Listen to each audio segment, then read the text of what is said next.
तो सर्वजन हिताय के लिए जो कोई चीज़ है वो समझ लो, अगर किसी भी इस तरह के काम में आती है तो उसका समझ लीजिए कि फिर उसको गलत नहीं कहा जा सकता है।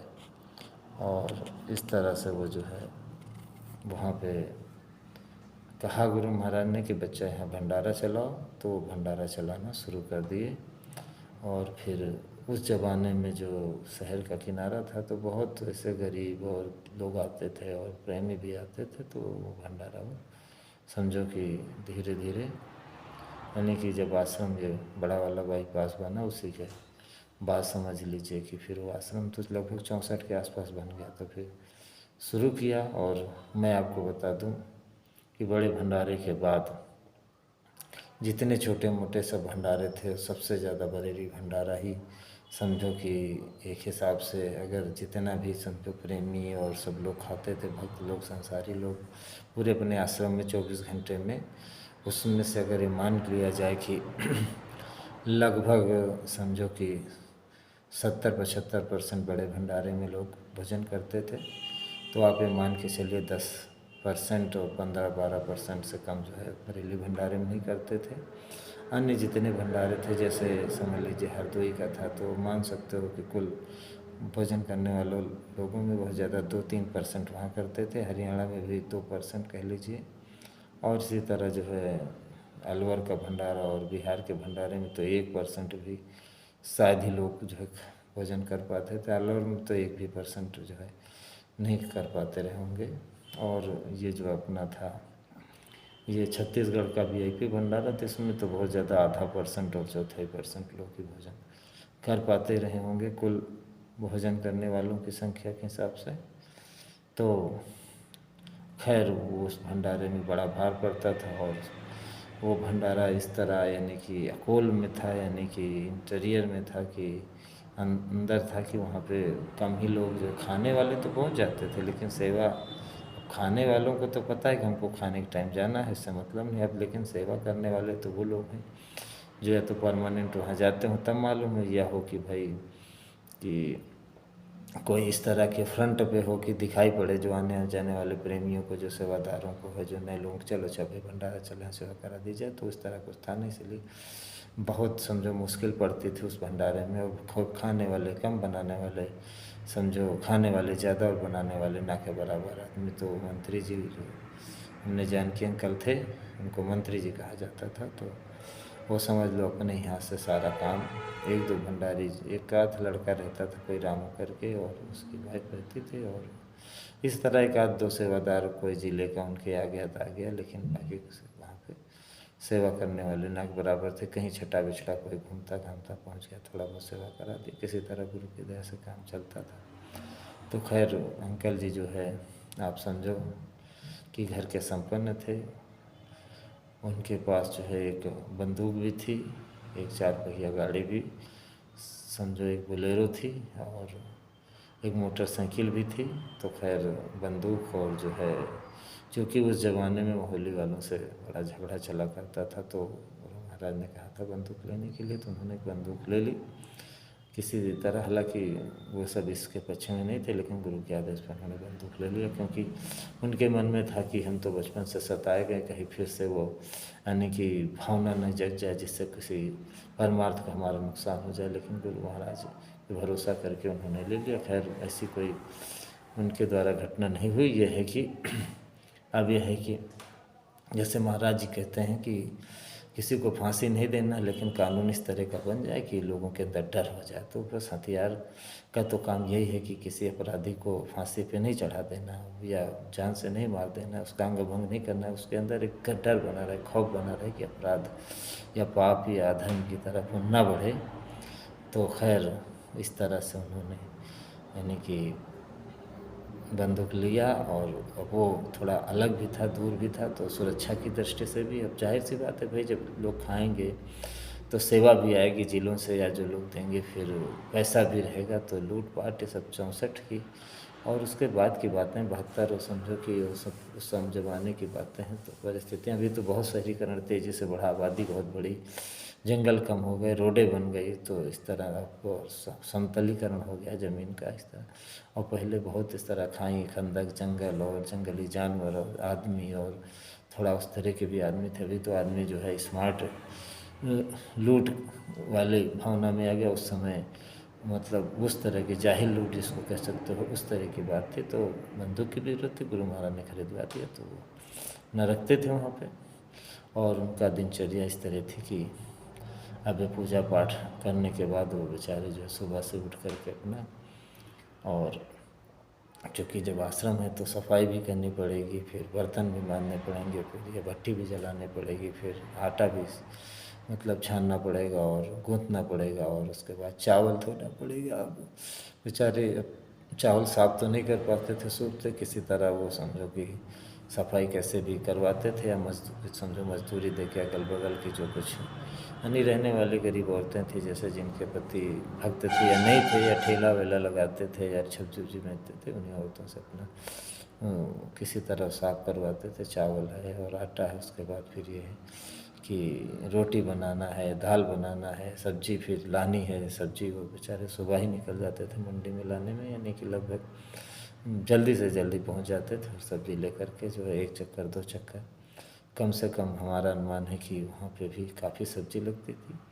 और हमसे तो रात भर बैठते थे, बताया करते थे, तो कभी कभी तो 2-3 चक्कर मोटरसाइकिल से लाते थे, जो ताज़ी सब्जी होती थी। कहने का मतलब है कि आलू है, या उस तरह के प्याज है, लहसुन है, और इस तरह की जो सब्जी है, यानी कि ठोस सब्जी, वो तो इकट्ठा ले आते थे कि मतलब जो ख़राब जो नहीं होने वाली है, टेम्पो वेम्पो से लाद करके वो दूसरे तीसरे दिन, या समझो हफ्ते में, या इस तरह करके, या 15 दिन में, जब जैसा थोड़ा रेट के हिसाब से और टिकने के हिसाब से, मौसम के हिसाब से, जैसे आलू है, प्याज है, और कुछ सब्जियां हैं जो कि भाई आपको ताज़ी ही लानी है, और खपत भी इतनी है कि उतनी ज़्यादा ला के आप रखोगे कहाँ, और फिर ख़राब भी होंगी। तो जैसे वो सब्ज़ी तो फिर भी वो ताज़ी सब्ज़ी, यानी आलू प्याज लहसुन और इस तरह की चीज़ों को छोड़ दीजिए, तो ये टमाटर हैं वो भी टिक जाते हैं। लेकिन जैसे अभी आपकी भिंडी है, पालक है, तोरी है, लौकी है, कद्दू भी टिक जाएगा। तो इस तरह की सब्ज़ी 3-4 बार उनको मोटरसाइकिल से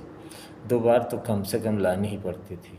अगर वो सीजन में कुछ यानी कि टिकाऊ सब्ज़ी, जैसे मैंने बताया ना, कद्दू और इस तरह का, लौकी का कुछ सीजन है तो चलो 1-2 दिन के लिए टिक गई। नहीं तो अभी आप समझो कि जैसे सोया मेथी लाना है, पालक लाना है, मूली लाना है, और आपका जैसे कि भिंडी लाना है, तो ये सब्जी ये 2-3 बोरी तो लग ही जाती थी उन सब्जियों के अलावा। इस तरह आप समझ सकते हो।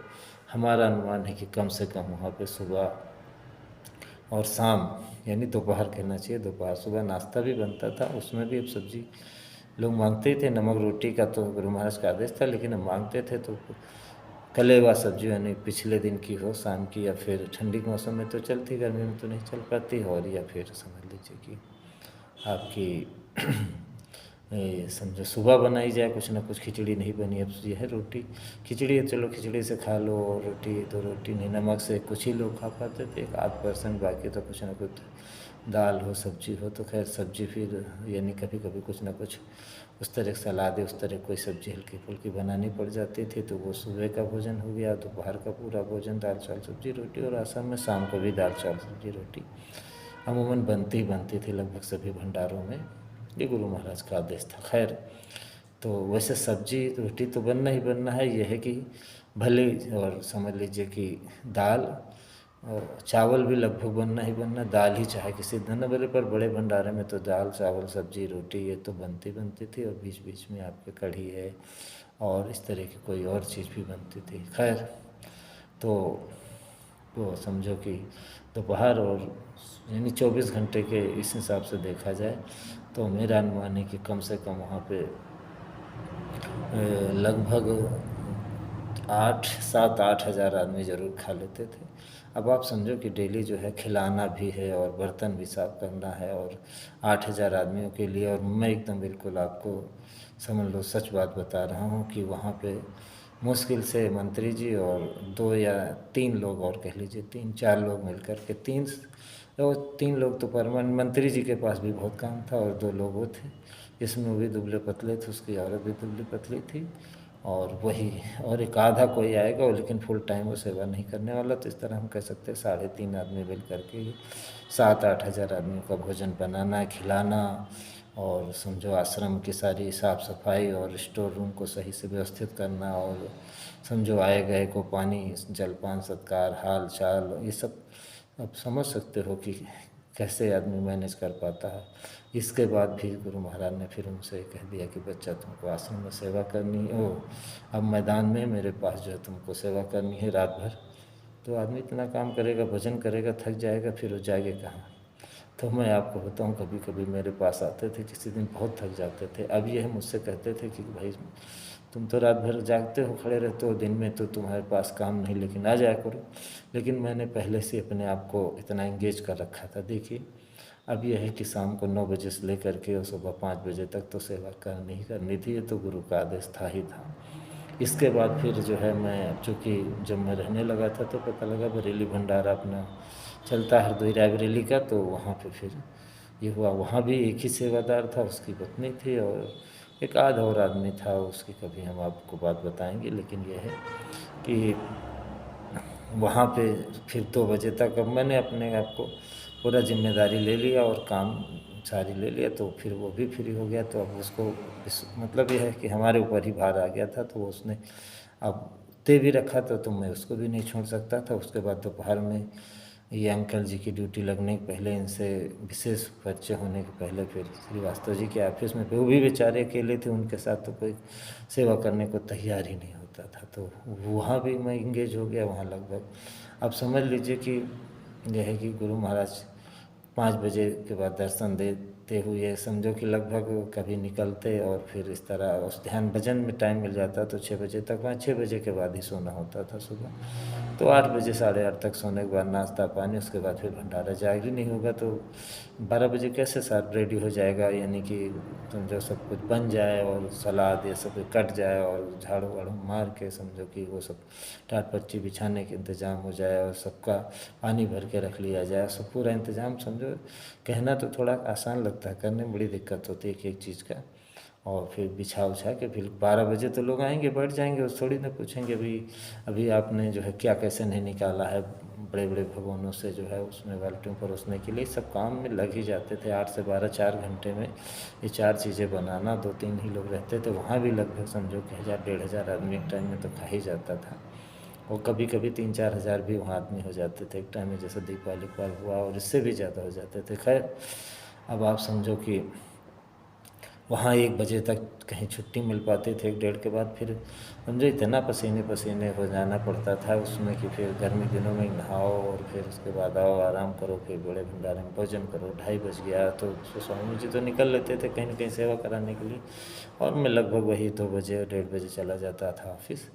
वहाँ भी 3-4 बजे तक देखता था कि भाई सेवादार बहुत हैं आश्रम में, जहाँ कहीं सेवा लगी सेवा कर रहे हैं, तो मैं ऑफिस में जाके वहाँ कुछ काम धाम निपटा देता था। और उसके बाद फिर आने के बाद इधर आपके 4 बजे से भंडारा में भी ये है कि 8 तक बन जाना चाहिए, मतलब 4 घंटे सुबह और 4 घंटे शाम। सुबह 8 से 12 1 बजे तक लगभग, और शाम को भी फिर 4 बजे से लेकर लगभग 8:30 के पहले तक, क्योंकि अब मुझे 9 बजे तो भोजन लेके वहाँ मैदान में उपस्थित होना पड़ता था। तो इस तरह अब देखा जाए तो मेरे पास समय नहीं था। तो अंकल जी तो बार बार कहते थे भाई मैं भी बहुत थक जाता हूँ, आ जाया करो। लेकिन अब बेचारे कभी कभी उसी थकावट में ऊँघने भी लगते थे, तो मैं जगाता था।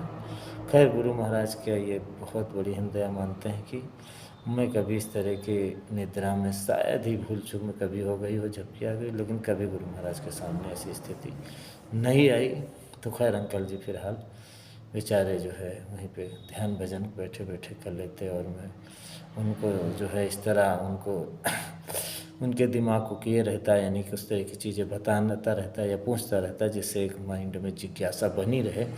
और मतलब जो है कि क्यूरियोसिटी जब बनी रहती कोई इस तरह की बात हो, जैसे आपको बड़ी नींद आ रही हो लेकिन कोई आपके खिलाफ जो है नुकसान करने की प्लानिंग करने लगे, तो फिर नींद उड़ जाएगी।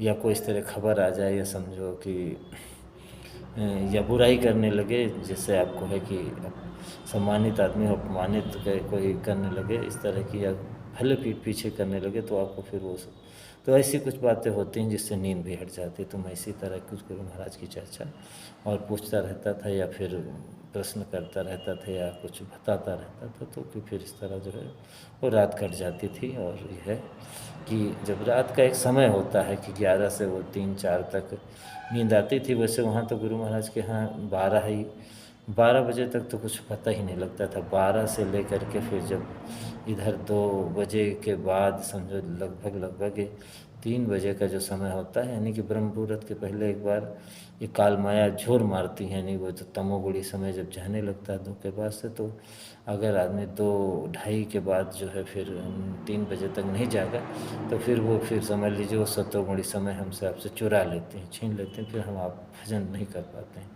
महात्माओं की वाणी में आता है कि पिछले पहर जागे नहीं और करें न गुरमत जाप, मुँह फाड़े सोत रहे ताको लागे पार। तो देखो प्रेमियों, इस बारे में बहुत होशियार रहने की ज़रूरत है कि, और ये भी है कि इधर का जो सतोगुणी समय होता है, इधर जो शाम का होता है 7 से लेकर 11 के बीच में, इसमें भी माया इतना जोर मारती है कि उस समय में देखिए शाम को ही दुनिया के काम, दिन भर जो है रजोगुणी समय होता है तब आदमी नहीं ये सब निकाल देता है। रजोगुणी समय कम होता है, सुबह लगभग 6 ही बजे से, और नहीं तो सतोगुणी समय विशेष रूप से 6 ही तक रहता है, 3 से 6, नहीं तो आप उसको 8 बजे तक मान सकते हो। तो वो रजोगुणी का और सतोगुणी का समझ लो एक संगम होता है 6 से सुबह 8 का समय। तो फिर ये 8 के ही बाद मान लो रजोगुणी समय, यानी कमाने और खाने वाला समय जिसको, यानी कि भोगने वाला समय, पैदा करो और भोगो, यानी कि वो इस संसार की चीज़ों को, यानी कि संसार कमाने का समय है। और भोगने के समय बहुत तो प्रारब्ध के इतने कमज़ोर होते हैं कि बस ये है कि इकट्ठा करते हैं और जो है भोग नहीं पाते हैं और ऐसे ही चले जाते हैं। वो कहते हैं कि कुछ परोपकार नहीं कर पाते अपने, न समय से न अपने धन से, तो कहते हैं जानबूझ नर संगड़ा कर ही कहो उमा सो कस नहीं मरे। तो वो तो समझो उनकी जीवात्मा मरती, बाकी यानी जीवात्मा फंस जाती। जीवात्मा कहाँ मरती है, शरीर तो सबका मरता है। शरीर तो जिसका भी धरती पे, महाराज जी कहते हैं संत महात्मा अवतारी शक्ति है, चाहे समझो छूटा या नष्ट हुआ या मर गया, कुछ भी कर लो, तो शरीर तो सबका जाना है, तो जाता है। लेकिन जीवात्मा संतों की निकल जाती है अपने घर, वो तो आती ही जाती रहती है। और जो उस तरह के हैं सब, वो अपने अपने ठौर ठिकाने लग जाते हैं, लेकिन जो संग्रह करते हैं उनकी बड़ी बुरी दशा होती है। तो खैर इसीलिए महात्माओं की बाणी आती है कि खाए पकाए लुटाए दे, कर ले अपना काम और चलती बरिया रे नरा, संग न जाए छदाम। तो खैर, तो वो भोग का समय जो आपका 8 बजे शुरू होता है, तो 8 से लेकर शाम के 7 बजे तक, या आप सुबह के 7 से कह सकते हो, 6 भी न मानो, 8 भी न मानो, 7 ही मानो, 7 से 7 तक 12 घंटे का समय कम नहीं होता भोग के लिए। तो आप समझो इस चीज़ को कि इस समय का हम आप सदुपयोग नहीं कर पाते हैं। और उसके बाद फिर ये जो 7 से 11 का समय होता है, इसमें नाना तरह के फिर पखेड़े खड़े होते हैं और जो वो समय निकल जाता है। और उस समय में जब भजन नहीं होता है तो फिर ये है कि माया फिर अपना जोर मारती है। जो सोने का समय, यानी कहने मतलब तमोगुणी समय, जो 11 से इधर ख़ास तौर से 11:30, 12, पौने 12 से लेके, और इधर 2:30 बजे, 2 से के बाद 2:30 बजे तक, 3 बजे तक, वो जो सोने का समय है, उस फिर माया जगाती है हमको आपको। और वो समझ लीजिए वो उसके सब हथकंडे हैं कि वो वहाँ जगाएगी, तभी तो वो जो है सुबह आप भजन नहीं कर पाओगे, अपनी जीवात्मा कल्याण नहीं कर पाओगे। तो इसीलिए महाराज जी एक बार नवंबर में आए थे आपके बाराबंकी में, तो कहा था कि भाई जब आप 12-1 बजे तक जो है ये सब देखोगे टीवी मोबाइल, तो फिर सुबह 4 बजे उठ पाओगे। गुरु महाराज कहते थे 3 बजे उठ जाया करो, 2 बजे के बाद 3 बजे तक वो अच्छा समय होता है। महाराज जी भी कहते ब्रह्म मुहूर्त होता है। सभी वेद शास्त्र और सभी धर्मात्मा त्यागी तपस्वी कहते हैं कि उस समय भजन के लिए अच्छा है। धरती का मुँह महाराज जी कहते अपनी तरफ होता है, खैर अपने देश की तरफ होता है, सतलोक की तरफ होता है। तो खैर अब आप समझो इस चीज़ को कि यानी कि ये जो समय है आपका, ये निकले ना। और सोने का जो समय है, महाराज जी ने कहा था 10, साढ़े 10 बजे तक सो जाओ, तब तो जाग पाओगे, नहीं 12-1 बजे तक सोओगे तो कहाँ जाग पाओगे। तो इसलिए प्रेमियों, हम तो आपसे यही कहेंगे कि आदत से ही स्वभाव बनता है, और स्वभाव बदलने पर ही समझो आदमी का चरित्र बदल जाता है। चरित्र बदलने से हृदय बदल जाता है, हृदय बदलने से समझो जीवात्मा बदल जाती है, गुरु की दया में ग्रहण करने के योग्य हो जाती है। बरसात तो हमेशा होती है, लेकिन महात्मा ने कहा ना, बस मुँह आपका किधर है। और पात्र गंदा है, तमाम तरह से उदाहरण देकर समझाया। तो ये है कि आदत सबसे पहले, स्वभाव तो हम नहीं बदल सकते हैं, पहले आदत बदलना चाहिए। और आदत बदलने के लिए फिर आदत कैसे बदले, आदत बदलने के लिए एकदम से आदत कोई पकड़ती नहीं है और एकदम से आदत जाती नहीं। तो आदत बदलने के लिए पहले तो संगत बदलनी पड़ेगी हमारी, जो है आपकी है संगत बदलने के लिए, क्योंकि आदतों से ही संगत से ही आदत जो है यानी कि आदमी बनती और बिगड़ती। फिर मैंने बताया नहीं, आदत से स्वभाव, स्वभाव से फिर जो है चरित्र, चरित्र फिर जो है इसी तरह से बदलता चला जाता है। मन और आत्मा फिर इस तरह से बदलता है, जीवन ही बदल जाता है और उसका समझो उसका फल बदल जाता है, उसकी धारे यानी कि चाल ही जीवन की बदल जाती है, जिसको हम पूछते हाल और चाल। तो फिर चाल बदलने पर तो फिर आप समझ लो कि दिशा बदल गई और